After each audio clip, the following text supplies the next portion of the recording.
மாண்புமிகு பாரத பிரதமர் மரியாதைக்குரிய திரு நரேந்திர மோடிஜி அவர்கள் தேச மக்களிடத்தில்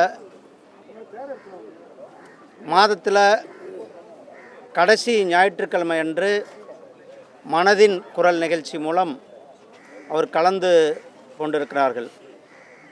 இது 117வது எபிசோடாக 117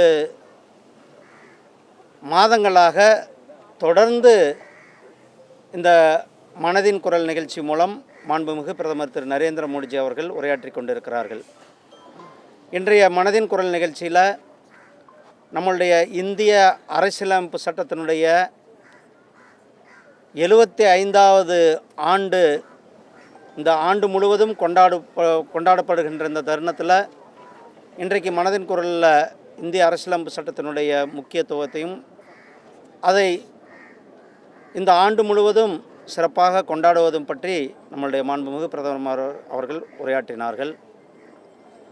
அதுக்கடுத்து மிக முக்கியமாக கிரியேட்டிவ் இண்டஸ்ட்ரி, கிரியேட்டிவ் எக்கானமி, ஒரு மிகப்பெரிய இந்தியாவில் ஒரு மிகப்பெரிய வாய்ப்புள்ள ஒரு எக்கானமி, ஒரு பெரிய இண்டஸ்ட்ரி, அந்த செக்டாரை பற்றி ஒரு மிக விளக்கமாக இன்றைக்கு கூறியிருந்தார்கள்.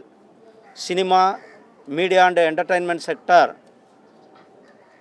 இதில் டிவி ஆகட்டும், கேமிங் ஆகட்டும், ஆடியோ விஷுவல் ஆகட்டும், அல்லது சினிமா துறை எந்தளவுக்கு மிக முக்கியமான பங்கு வகிக்கிறது இந்திய பொருளாதாரத்தில். இது இன்னும் மிகவும்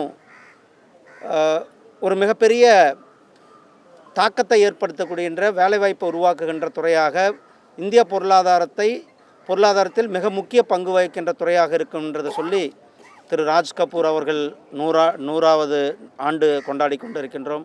அதே மாதிரி அக்கினேனி நாகேஸ்வர் ராவ் அவர்கள், நாகார்ஜுனா அவர்களுடைய தந்தை, அதையும் நாம் 100வது ஆண்டை கொண்டாடி கொண்டிருக்கின்றோம். இதையெல்லாம் போக இதற்காக ஒரு மிகப்பெரிய ஒரு வேவ்ஸ் என்று சொல்லக்கூடிய world audio visual entertainment summit என்று சொல்லக்கூடிய ஒரு மிகப்பெரிய சமிட் முதல் முறையாக இந்த சமிட்டானது நடைபெற இருக்கிறது. இதில் அனைத்து துறைகளிலும், அது அனிமேஷன் துறையாகட்டும், கேமிங் துறையாகட்டும், சினிமா இண்டஸ்ட்ரி ஆகட்டும், அல்லது நம்மளுடைய ப்ராட்காஸ்டிங் இண்டஸ்ட்ரி, நம்மளுடைய தொலைக்காட்சிகளாகட்டும், டிவி இண்டஸ்ட்ரி, இவர்கள் எல்லாருக்குமே ஒரு ஒருங்கிணைந்த ஒரு மிகப்பெரிய world level summit, wave summit ஆனது வருகின்ற 2025வது ஆண்டு நடைபெற இருக்கிறது.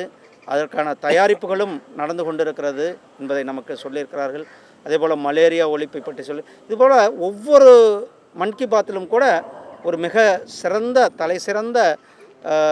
மக்களினுடைய பங்களிப்பு அல்லது மக்களினுடைய பங்களிப்போடு அந்த துறையில் புதிய டெக்னாலஜி நடைமுறைப்படுத்துவதாகட்டும், அல்லது ஒரு மிகப்பெரிய ஒரு மாற்றத்தை உருவாக்குவதை, சுற்றுச்சூழலில் மாற்றத்தை, அல்லது மலேரியா ஒழிப்புக்கான ஒரு முன்னேற்பாடு, அல்லது ஆர்கானிக் ஃபார்மிங்க்கான முன்னேற்பாடு, இப்படி ஒரு பொதுமக்கள் செய்கின்ற ஒரு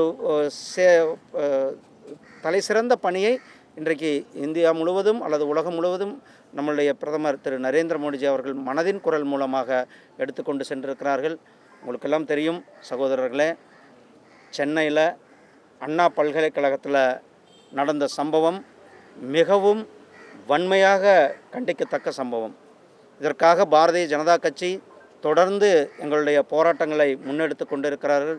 எங்களுடைய மாநில தலைவர் அவர்கள் இதற்கான ஒரு மிகப்பெரிய ஒரு சபதத்தை ஏற்று அதற்கான 6 படை கோயில்களுக்கும் சென்று திமுக அரசாங்கம் தூக்கி எறியப்படும் வரை தன்னுடைய ஒரு சபதத்தை அவர் அறிவித்திருக்கிறார்கள். எங்களுடைய பாரதிய ஜனதா கட்சி அந்த குழந்தைக்கு, அந்த அண்ணா யூனிவர்சிட்டி பல்கலைக்கழகத்தில் அந்த மாணவிக்கு நீதி கிடைக்கும் வரை எங்களுடைய பாரதிய ஜனதா கட்சி தொடர்ந்து, இன்றைக்கு கூட எங்களுடைய பாரதிய ஜனதா கட்சியுடைய மகளிர் அணி சார்பில் அங்கே ஆர்ப்பாட்டங்கள் நடந்து கொண்டிருக்கிறது. தமிழ்நாடு முழுவதும் இந்த மாணவிக்கு நீதி கிடைக்க வேண்டும்.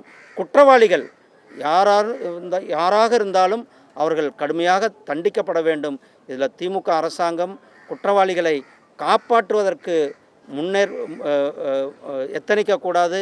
அவர்கள் முறையான விசாரணை நடத்தி குற்றவாளிகளை கண்டுபிடித்து இதில் இன்னும் யார் யார் குற்றவாளிகள் இருக்கிறார்கள் என்பது ஏதோ ஒரே நாள் விசாரணையில் ஒருத்தர் தான் குற்றவாளி என்பதை நிறுத்தத்தோடு இல்லாமல் முழுமையான ஒரு நீதி விசாரணை ஒரு விசாரணை சொல்லிட்டு இதில் சம்பந்தப்பட்ட அனைத்து குற்றவாளிகளும் கைது செய்யப்பட வேண்டும். அவர்கள் சட்டத்தின் முன்னால் நிறுத்தி அவர்களுக்கு தண்டனை கொடுக்கப்பட வேண்டும் என்பது பாரதிய ஜனதா கட்சியினுடைய வேண்டுகோள். அண்ணா பல்கலைக்கழக விவகாரத்தில் ரொம்ப விரைவாக நடவடிக்கை எடுத்துட்டோம், சில மணி நேரத்தில் குற்றவாளி பிடிச்சிட்டோம்னு சொல்லி பேசியிருக்கிறாங்க. கமிஷனர் அவர் விளக்கம் கொடுக்குறாரு.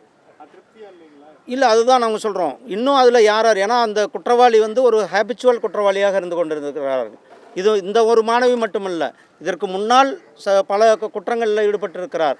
அதனால் அந்த குற்றவாளிகளிடத்தில் தொடர்பு யார், அந்த குற்றவாளிக்கும் திமுகவுக்கும் என்ன உறவு இருக்கிறது, அவர் திமுகவினுடைய நிர்வாகிகள் என்று அனைவருமே சொல்லுகிறார்கள். அவர் மேலே திமுக என்ன நடவடிக்கை எடுத்திருக்கிறது, இதெல்லாம் ஒரு மக்கள் பார்வைக்கு திமுக கொண்டு வர வேண்டும்.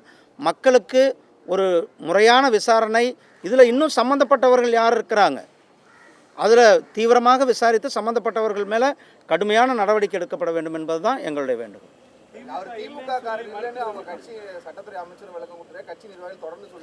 இல்லை, அதுக்கான விளக்கத்தையும் எங்களுடைய மாநில தலைவர் திரு அண்ணாமலை அவர்கள் ரொம்ப விளக்கமாக அவருடைய எந்தெந்த போஸ்ட்டில் இருந்திருக்கிறார், என்னென்ன பதவி வகித்திருக்கிறார், யார் யார் கூட அவர் ஃபோட்டோவில் எடுத்திருக்கிறாங்க, எல்லா டீட்டெயிலையும் நாம் வெளியிட்டிருக்கிறோம். அதனால் திமுக இதை மறைக்காமல் உண்மையை ஒத்துக்கணும். எங்கள் கட்சியில் இருந்தாருங்க, நாங்கள் நடவடிக்கை எடுத்துட்டோம் அப்படின்றதையாவது வெளிப்படையாக சொல்ல வேண்டும்.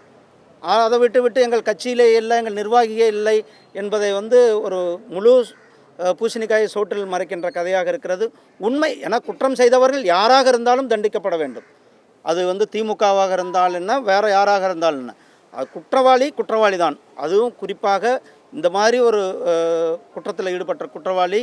இதில் இன்னும் யார் யார் என்பதை விசாரணிக்க வேண்டும். விசாரணை முடியாமையே அவங்க கூட ஒரு வாக்குமூலம் வாங்கினாங்க, காலை உடைச்சாங்க, அப்புறம் உடனே அவங்க ஒரே குற்றவாளி தான் என்பது எப்படி கன்க்ளூஷனுக்கு வர முடியும்? இது அனைத்து வழக்குகள் மாதிரி இல்லாமல் இந்த வழக்கை ஒரு சிறப்பு கவனம் கொடுத்து இந்த வழக்கை விசாரிக்க வேண்டும். இல்லைன்னா தமிழக அரசாங்கம் முடியலன்னா இந்த வழக்கை சிபிஐ இடத்துல ஒப்படைத்து சிபிஐ இந்த வழக்கை விசாரிக்க வேண்டும்.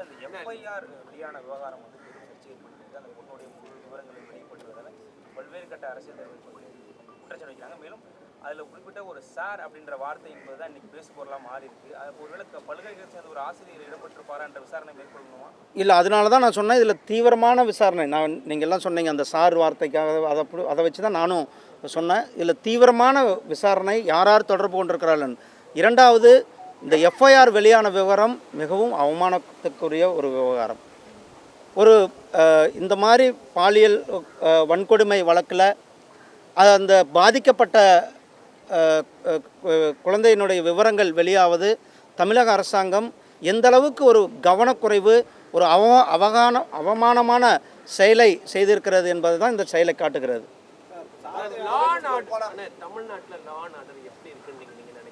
தமிழ்நாட்டில் லா அண்ட் ஆர்டர்ன்ற ஒரு பேச்சே இல்லைங்க. அதாவது அப்படி ஒரு உண்மையான லா அண்ட் ஆர்டரே இங்கே இல்லை. லா அண்ட் ஆர்டர் என்னென்னா பெரிய கேள்விக்குறியாக இருக்கிறது. சட்டம் ஒழுங்கு முழுவதுமாக சீரழிந்திருக்கிறது. குற்றங்கள் தொடர்ந்து நடந்து கொண்டு இருக்கிறது.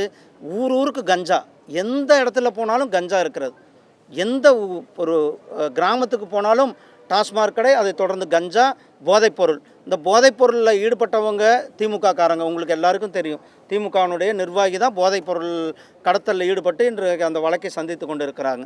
இது மாதிரி இன்றைக்கு இந்த தமிழ்நாட்டில் சட்டம் ஒழுங்கு என்பது மிகப்பெரிய ஒரு கேள்விக்குறியாக இருக்கிறது. சட்டம் ஒழுங்குக்கு அர்த்தமே தெரியாத ஒரு மாநிலமாக தமிழக அரசாங்கம் இருந்து கொண்டிருக்கிறது.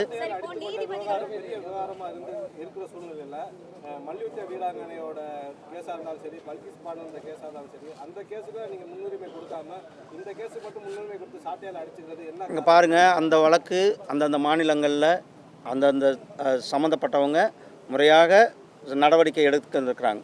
நாம் தமிழ்நாட்டில் நம்மளுடைய தமிழ் மாணவி, இங்கு ஒரு அண்ணா பல்கலைக்கழகத்தினுடைய மாணவி பாதிக்கப்பட்டிருக்கிறார். அவர் கூட இருப்பது தான் எங்களுடைய பாரதிய ஜனதா கட்சியினுடைய நோக்கமாக இருக்கிறது. அந்த மாணவிக்கு நீதி கிடைக்கின்ற பணியை நாங்கள் செய்து கொண்டிருக்கின்றோம்.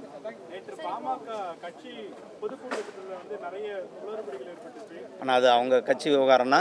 ரெண்டாவது, அம்பேத்கர் அவர்கள் நேற்றைக்கு விடுதலை சிறுத்தைகள் தலைவர் திரு திருமாவளவன் அவர்கள் நேற்றைக்கு ஒரு ஆர்ப்பாட்டம் செய்திருக்கிறார்கள். ஆனால் அண்ணல் அம்பேத்கர் அவர்களுக்கு பாரதிய ஜனதா கட்சி, நம்முடைய மாண்புமிகு பிரதமர் திரு நரேந்திர மோடிஜி அவர்கள் எந்த அளவுக்கு அதை பாரத் ரத்னா விருதை கொடுத்ததே பாரதிய ஜனதா கட்சி தான். அது அவருக்கு தெரிஞ்சுக்கணும்.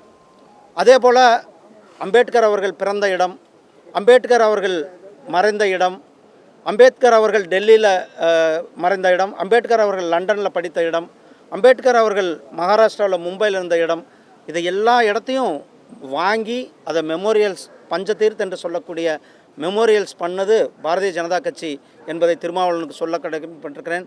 அதே போல் திருமாவளவன் அவர்கள் இன்றைக்கோ அல்லது நாளைக்கோ அவர் அண்ணா பல்கலைக்கழக மாணவிக்கு ஆதரவு கேட்டு ஒரு ஆர்ப்பாட்டம் நடத்தினால் சரியாக இருக்கும் என்பது என்னுடைய வேண்டுகோளாக திருமாவளவன் வைத்திருக்கிறார். நீதிமன்றம் பல்வேறு கேள்விகளை எழுப்பியிருக்கு தமிழக அரசுக்கு. இந்த எஃப்ஐஆர் விவகாரத்திலிருந்து அந்த மாணவிக்கு 25 லட்சம் ரூபாய் இழப்பீடு வழங்க வேணும்னு உத்தரவு போட்டிருக்காங்க. இது நீதிமன்ற உத்தரவு மதிக்க வேண்டும், நீதிமன்ற உத்தரவை பின்பற்ற வேண்டும், அதை நடைமுறைப்படுத்த வேண்டும். ரெண்டாவது, எஃப்ஐஆர் வெளியீடான விவகாரம் ஒரு அவமானகரமான விவகாரம். இதை தமிழக அரசாங்கம் அவங்க இதற்கு மன்னிப்பு கேட்டு அந்த மாணவிக்கு உரிய நிவாரணம் கிடைக்க, அதனால தான் சொன்னேன், சம்பந்தப்பட்ட குற்றவாளிகளை கைது செய்து அவர்களை சட்டத்தின் முன் நிறுத்தி அவர்களுக்கு தண்டனை பெற்றுக் கொடுப்பது தான் இதற்கு ஒரு சரியான தீர்வாக இருக்கும்.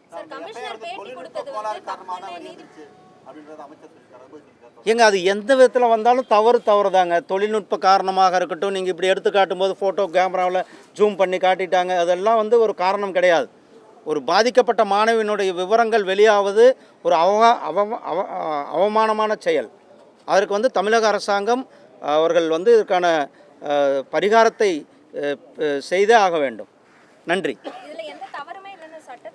இப்போதாம்மா சொன்னேன், அதுக்கு தவறு தான்மா. எப்படி அது எந்த விதத்தில் தவறானாலும்